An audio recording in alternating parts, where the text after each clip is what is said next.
الذين آمنوا وعملوا، كل القرآن ده الإيمان بالعمل. قل هل يستوي الذين يعلمون والذين لا يعلمون؟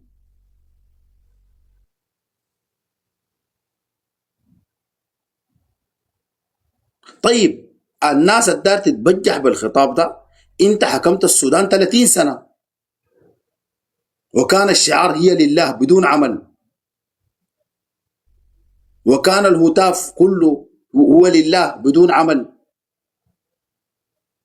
وكان عبارة عن شحن للشعب السوداني كله بالعاطفة الدينية بدون عمل. النتيجة كانت شنو؟ النتيجة كانت شنو؟ وصلنا وين؟ جنيهنا كان كم بقى كم؟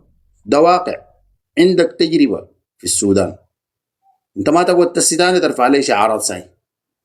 عندك تجربة حق 30 سنة بالشعارات، حصل فيها شنو؟ يا اخي دارين تعيدوا انتاج نفسكم، يا اخي تطوروا، ما تبقوا بلهاء. اتطوروا، امشوا راجعوا تجربتكم حق 30 سنة دي، ما كان في عمل، كانت شعارات جوفاء. دارين تقارعوا الناس، دارين تقارعوا الناس، ما في مشكلة يا اخي اشتغلوا. ما قلنا ما تقارعوا، قلنا اشتغلوا. الكلام ده في ناس هسي ما فهموه. انا عموما ما دار اطيل عليكم، ده رايي. نحن لو دارين نحشر انفنا في الملفات الدولية في العالم، مفترض نشتغل على بلدنا، مفترض نطور نفسنا، مفترض نرفع اقتصادنا، مفترض يكون عندنا قوات مسلحة حقيقية مرتبة، مفترض بلدنا في الداخل تكون آمنة، مفترض ما تكون في تمرد في بلدك وانت دار تتكلم. نحسم التمرد اللي في السودان، نطور الاقتصاد السوداني، نوحد الشعب السوداني، نستفيد من أي ذرة بتاع التراب في بلدنا، نستفيد من أي جرام بتاع الذهب في بلدنا، نستفيد من أي مورد في بلدنا ونرفع بلدنا دي. بعد ذاك تعال اتكلم. بس غير كده ده بيبقى كلام فارغ صحيح. نحن ذاتنا عندنا طموح وعندنا الرغبة انه نتكلم مع العالم، وعندنا الرغبة يجي يوم من الايام نحن نهدد الناس، وعندنا الرغبة انه تاني ما نتهدد، لكن ما بتجي بالهتاف، ما بتجي بالهتافات. نحن السياسة في السودان هتافات.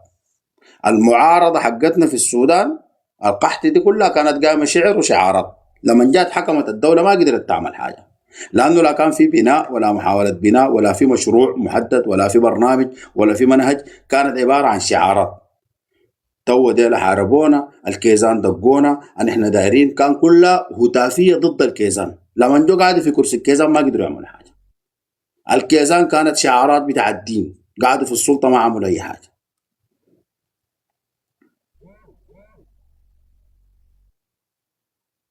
الآن إيران دي ما قاعد تحارب بالدين عشان ما تتوهموا فينا. 60% من شعبهم لبصوم ولبصلوا.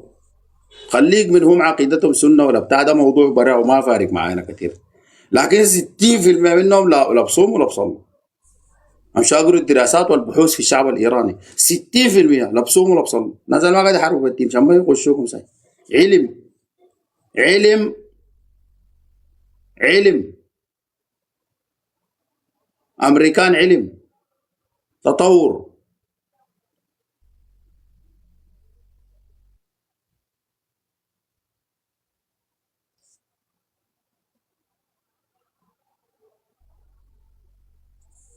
بمناسبة علم دي انا بعد اسمع الناس اللي بيقولوا في ادبهم بالكومنتات ديل. اخواننا داير اسمع الناس اللي ضد الكلام ده بس، الناس ضد الكلام ده بس. ها زول ما ضد الكلام ده ما يرفع يده.